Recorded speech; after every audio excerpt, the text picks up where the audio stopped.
Bien, vamos a seguir en el contexto y en este momento le vamos a dar la bienvenida a la doctora Iris Casali. Doctora, qué placer saludarla. Bienvenida una vez más a TN23. Hoy para hablar del repunte de personas contagiadas con COVID-19 y también está aumentando el número de personas infectadas con dengue. Para empezar, doctora Casali, hace algunos meses hablábamos justamente del fin de la emergencia, esto promovido por la Organización Mundial de la Salud. Finalizó la emergencia, pero el virus persiste y de hecho sigue mutando, ¿es correcto?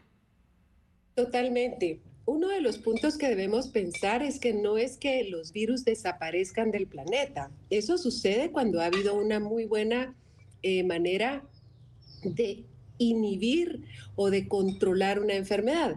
Por ejemplo, eso se hizo, por ejemplo, en la parte de polio. Ya ve que polio es un virus que se logró prácticamente quitar del mundo entero, solo se quedó en Afganistán y Pakistán gracias a las campañas de vacunación. Pero también tenemos otros ejemplos como es fiebre amarilla que también se logró eliminar. Ahora, ¿qué pasa ahorita con estos virus? Bueno, la OMS lo que dijo fue que ya no es una emergencia, basado en que la virulencia del virus efectivamente sigue siendo importante, pero no como había sido. Y segundo, porque ya tenemos vacunas que ayudan a que esto ya no se siga propagando de la misma manera. Eso, repito, no quiere decir que el virus desapareció. El virus del COVID sigue presente no solo en Guatemala, sino en el planeta entero.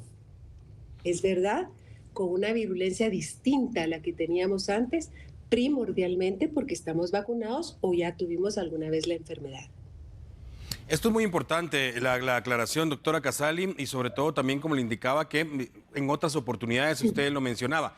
Una vez exista el virus y una vez tenga dónde alojarse, lo más seguro es que vaya a ir mutando poco a poco, va cambiando y es la forma diferente en que nos afecta. Aparte de eso, las personas que ya contamos con las vacunas.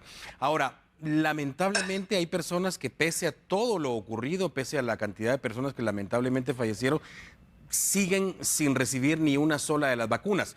Esta parte es muy importante porque si bien es cierto, la mayoría de personas en este momento dicen que ya el COVID es diferente y que los síntomas son leves, si una persona que no tiene ni una sola de las vacunas resulta infectada, podría resultar con los síntomas como al principio. Bueno, es un excelente punto. Hoy sabemos por la evidencia científica que las personas que no tienen ninguna vacuna, que no tuvieron ninguna infección previa al COVID, ahorita lo llegan a recibir, tienen mayor riesgos de una enfermedad más severa que aquellos que estamos vacunados o aquellos que ya han tenido la enfermedad. Entonces, si ustedes preguntan a quiénes les puede ir, digamos que más fuerte el COVID, aquellas personas primero no vacunadas y segundo y sobre todo los puntos que tienen además alguna enfermedad asociada, como hemos dicho ya varias veces. Personas con diabetes, insuficiencia renal, que tienen uso de esteroides y también las personas de la tercera edad. Entonces, ¿sigue siendo útil? ¿Sigue siendo indicado vacunarnos? Por supuesto que sí. En la medida que nosotros como seres humanos pensamos, hagamos la vacunación y de esta manera mejoramos la inmunidad, vamos a lograr vencer al virus. Doctora Casali, a finales del año 2020, yo recuerdo que justamente hablábamos con usted acerca de todo lo que estaba ocurriendo en ese momento, pero mencionaba usted puntos importantes también. En aquella oportunidad lo veíamos a futuro. No sabemos qué va a pasar. Lo mejor, decía usted, insistía, era evitar el contagio a toda costa, porque no sabíamos qué secuelas le podía dejar esa enfermedad a las personas. Hoy estamos ya en ese futuro al que nos referíamos entonces y de hecho hay muchas personas que aseguran que haber resultado infectados les cambió la vida por completo, sufren de otras enfermedades o aumentaron las enfermedades que ya tenían, por ejemplo. Sí, es una excelente temática porque de esto se ha estudiado ya muchísimo. Estamos viendo nosotros una gran cantidad de personas, más allá de lo que alguna vez habíamos imaginado, que tuvieron COVID y entonces tienen ahora, digámoslo así, síntomas, signos, síndromes, enfermedades que se han ido desarrollando en el camino y se han ido deteriorando. Dentro de ellas, quizás para mí una de las más importantes, esto que se llama la niebla de la mente, es decir, que falta esa capacidad de concentración, de enfoque, esa disminución en la eficacia para pensar, para analizar, etcétera. Ese es uno de los más importantes. Y también se ha visto mayor riesgos de problemas cardiovasculares, entonces, y por supuesto pulmonares. Pero a lo que yo quiero llegar es que esta enfermedad, lejos de ser una gripe que pasó y se acabó, en algunas personas, que aún no sabemos por qué algunas sí, otras no, les dejó alguna secuela y muchas de estas personas ya no pudieron volver a incorporarse en el trabajo. O sea que sí pueden ser secuelas que son discapacitantes. Y por eso mismo insistimos una vez más, lo mejor es siempre, aún teniendo las vacunas, es evitar el contagio a toda costa. Ahora, doctora Casali, estamos en época de invierno, de hecho se tiene previsto que aumente la cantidad de lluvias este fin de semana. Eso hace que aumente la cantidad de personas con problemas respiratorios, con gripe, con ese tipo de enfermedades. Aumenta también la cantidad de personas con dengue. ¿Cómo hacemos para diferenciar si empezamos a presentar algunos síntomas? ¿Qué hacer? ¿Preocuparme si es COVID? ¿Cómo saber si es una gripe nada más o incluso si estoy contagiado de dengue? Sí, bueno, mire, les voy a dar otra clave con respecto al COVID. El COVID es una enfermedad que hemos visto ya en los últimos 3 años que en nuestro país empieza a elevarse en mayo, junio, julio, toma un pico y en agosto, que aún es alto, empieza a disminuir. Entonces, yo quisiera recordarles a todos que los meses de junio, julio y agosto son 3 meses donde el COVID va a subir, según lo que hemos visto en las últimas temporadas. Y así lo estamos viendo ahorita. Este pico es un comportamiento esperado, según lo que hemos visto anteriormente, con respecto al COVID. Aumenta, por lo tanto, hay más casos.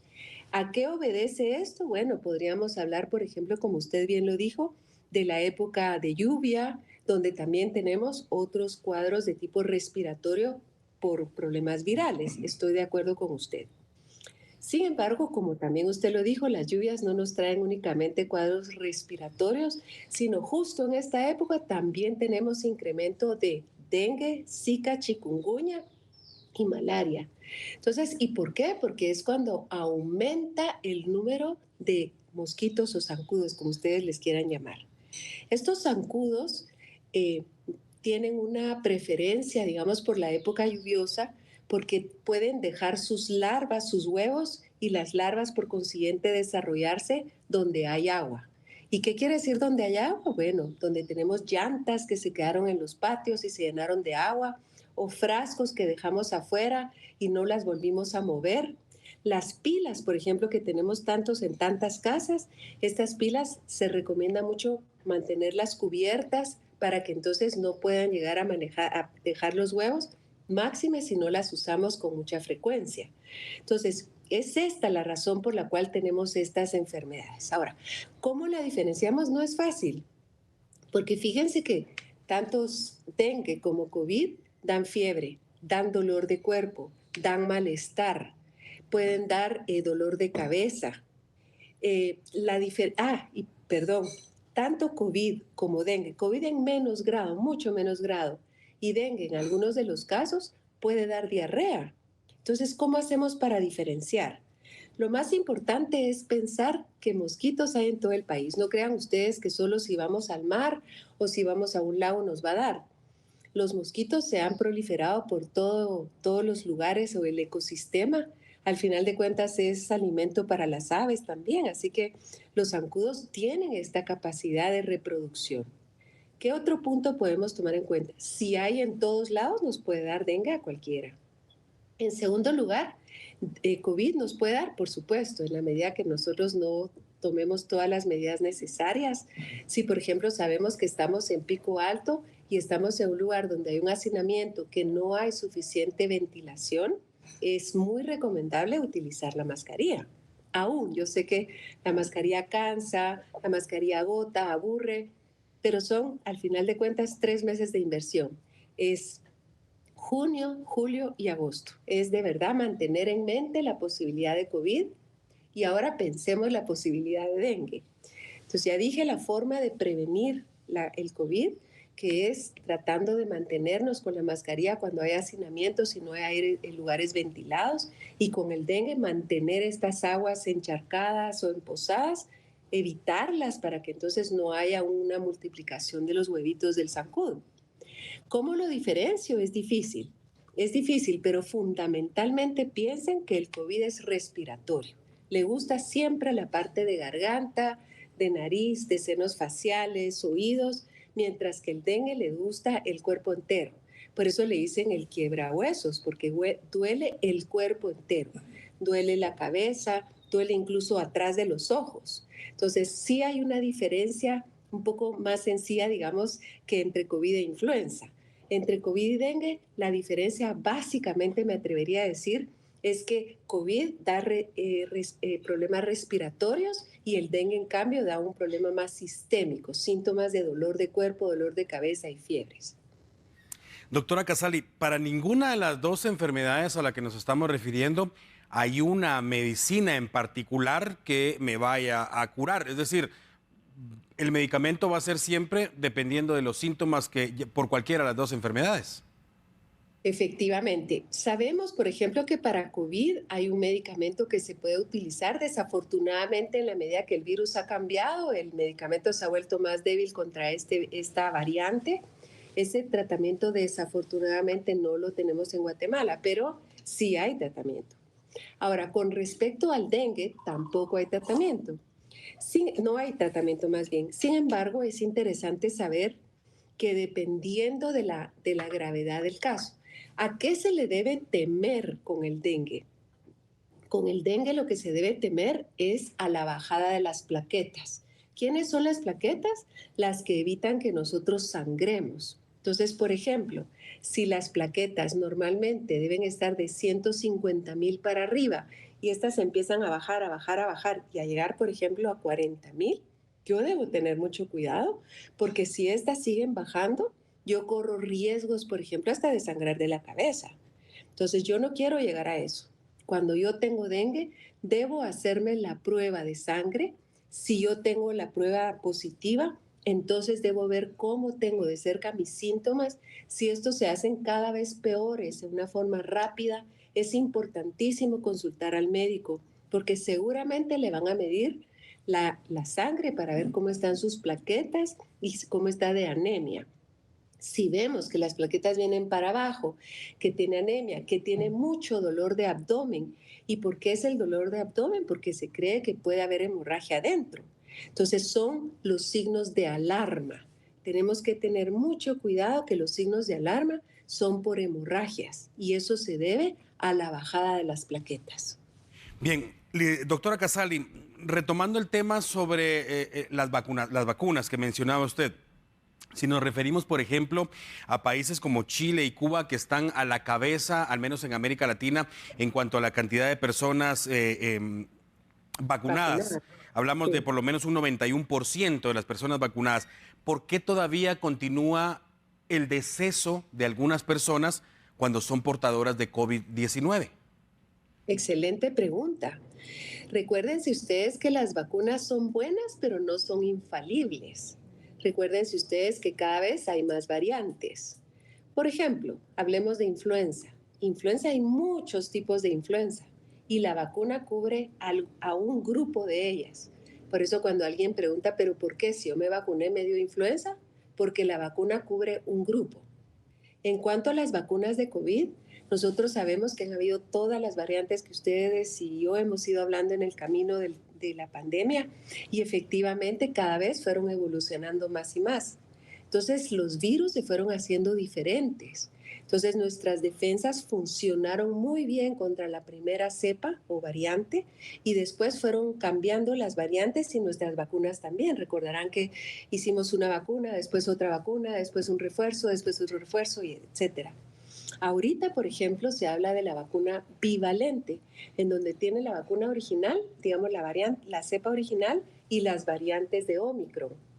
Pero ha habido tal evolución tan rápida que después de un corto tiempo de tener estas bivalentes, ahora lo que está proponiéndose es tener solo una. y esta vacuna va a ser solo Omicron.